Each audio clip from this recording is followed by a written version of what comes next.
Greetings, miracle in motion. Why do I say miracle in motion every time I start a new video, or at least when I remember to do? Yes, it's simply because you are truly a miracle in motion. The very fact that you can watch this, that you can listen to this, that you can imagine things, I can't really speak today, that you can dream and you can express yourself and you can be a unique part of creation. That's a miracle in itself. And we tend to, or we, at least me, I tend to forget sometimes that basically everything is a miracle. And what is a miracle? Well, miracle usually is something we don't think is possible until we experience it, and then maybe it's not a miracle anymore. But maybe we need to dial down our expectations or rules for a miracle and accept that even grass or a tree or a leaf or water is a miracle. Anyway, today I want to talk about the split between the old reality and the new reality. I don't know if you have experienced this. I have experienced it for a very long time, and it's getting worse, I can tell you. Especially after 2 weeks in Mexico, during what I best can describe as 2 weeks of constant ceremonial vibe. And of course, this changed me. It upgraded me, or it made me more in tune with my truth, with my path, with my purpose of being here on earth in these times, with previous lives and whatnot, and memories and dormant packages of information inside me was unpacked.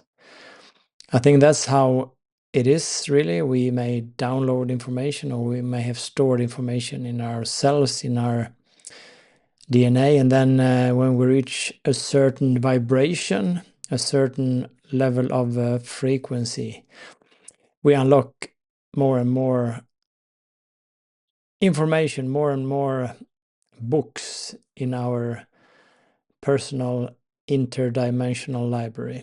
That's how I see it anyway. So depending on my vibration, depending on your vibration, our library card changes, which makes it possible for us to access hidden rooms in our library. And it's good, because if we had access to the complete library from start, we would probably explode. Massive amounts of high energy, high frequency information, our physical bodies couldn't cope with it. So we would be, if not obliterated, so probably crazy. We would lose our minds in a desperate attempt to sort through and sift all the information that would flood us.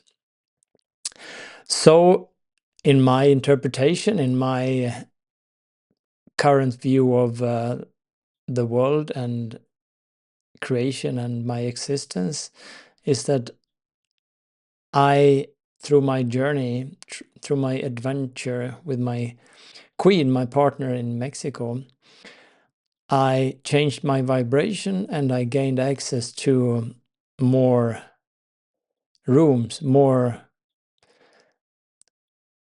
books, more previously hidden information in my personal library that it's encoded to my DNA.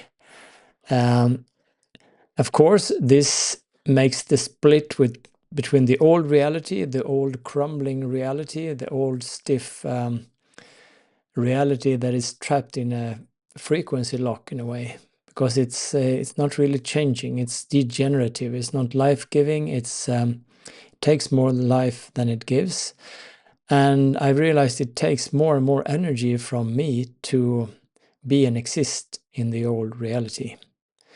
So the split between my path, my purpose for being here, to help humanity take the next evolutionary step. That's a pretty modest life mission. How wouldn't you say? Well, one should aim high and do what fills us with bliss and joy and makes life feel like a celebration, constant celebration. So I have a really good day job, magnificent colleagues, magnificent boss, and I get to do things that inspires me. Teach people, share insights, and help people communicate and whatnot. So I have a great job.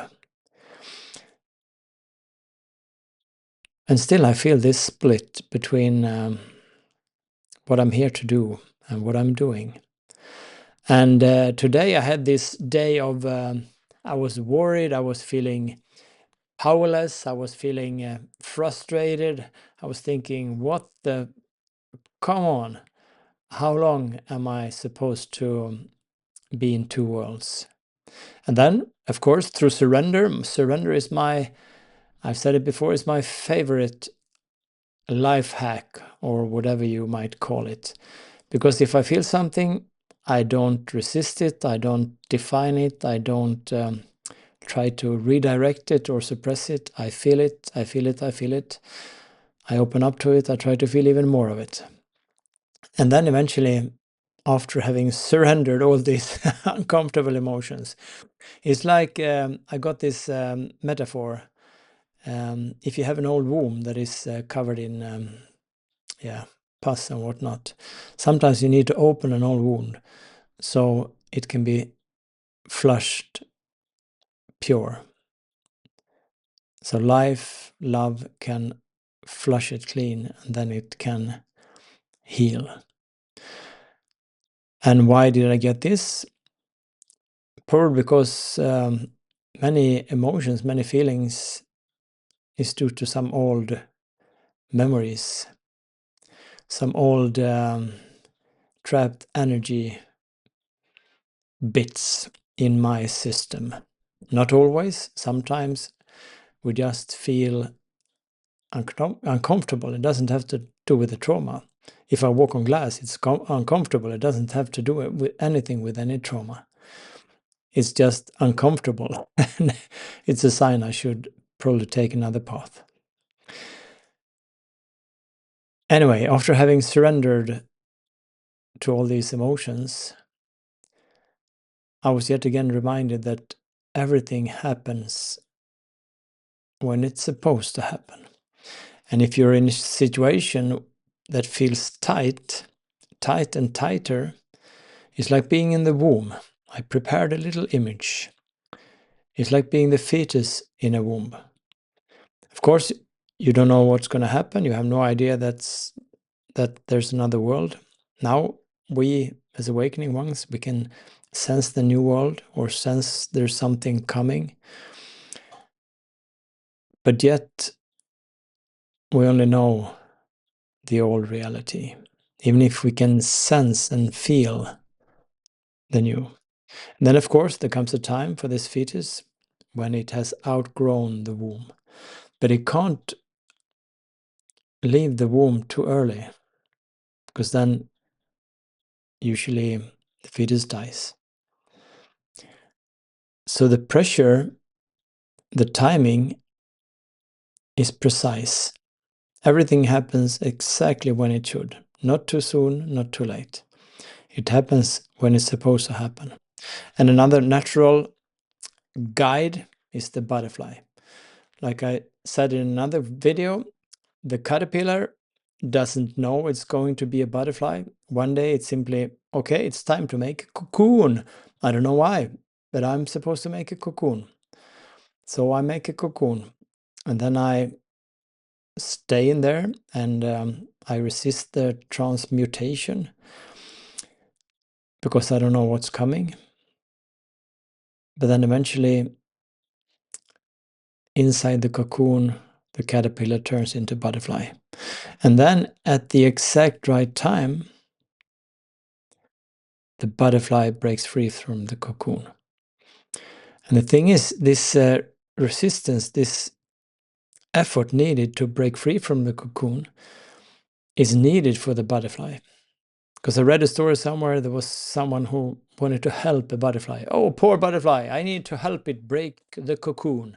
I'm going to help it. So this person kind of opened the cocoon and the butterfly died because it was through this effort of breaking free of the cocoon that activated something in the butterfly. So it needed this resistance in order to be able to live and to fly. So this is what I'm not struggling with it. I'm more accepting that things are as they are supposed to be right now. And if I feel frustration, if I feel, come on, give me a hint, give me a cue. Because I'm used to getting cues. Cues like small pushes from creation or universe or from myself or whatever. Okay, act, do this. Travel to that city, go to that country, record this video, do this, write this. And I'm used to getting these small hints or cues. And then I am having trouble sometimes just being in this waiting state. But then my beautiful magical partner told me, well, that is also a hint. Hints and cues are not just about action. It's also about inaction. Just, okay, wait. It is not time yet.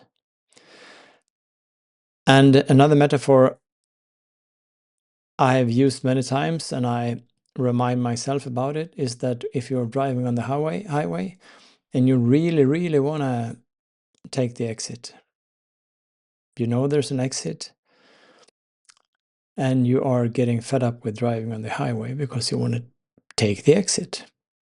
But you can't take the exit until it's there, until you are there.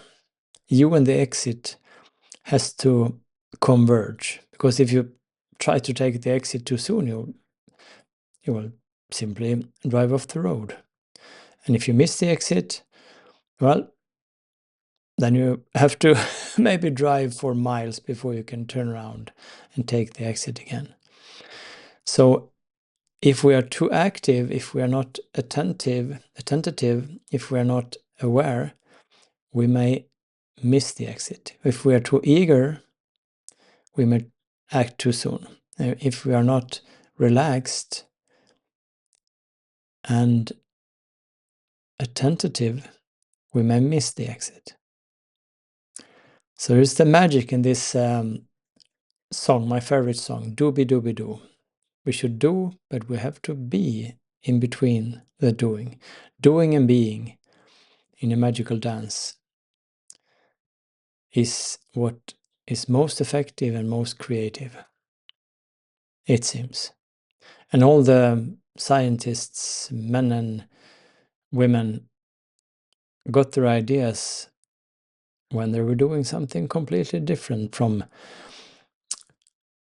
being in their laboratories and trying to find solutions. The solutions often find us when we stop looking.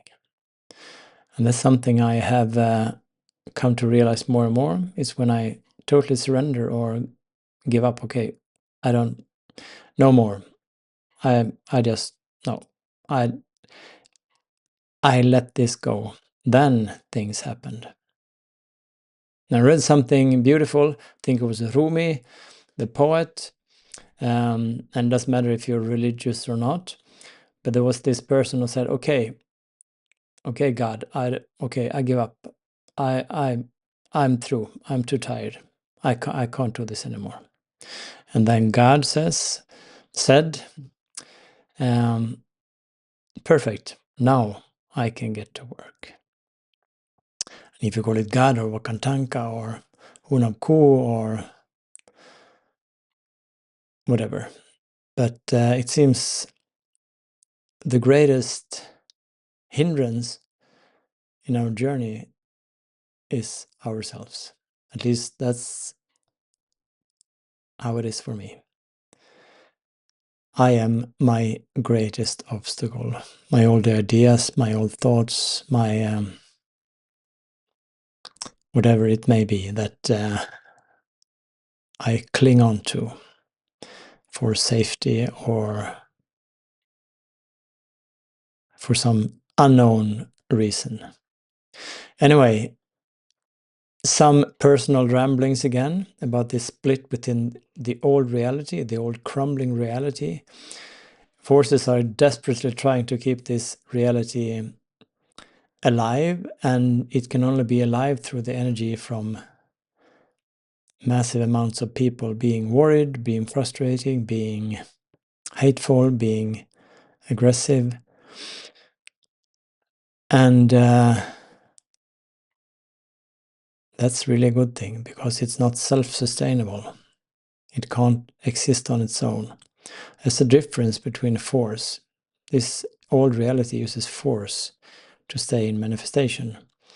And power, which is the basis for creation, is unlimited. And it doesn't need anything outside itself to sustain itself. It is self-generating and infinite. Okay, and how do you apply this in your personal life? Well, if you feel your life is like tight, if you feel like you're in a situation that is really applying pressure on you, there will come a time when you will be pushed out of it or you choose to leave. But it's all about timing. And I'm sure you know when it is time. And sometimes we don't choose, like the fetus doesn't choose to leave the cozy womb. It is just time. Okay, maybe someone needed to hear this. I have no idea. If you did, I'm happy. And I truly wish you and your loved ones all the best. And see you soon again.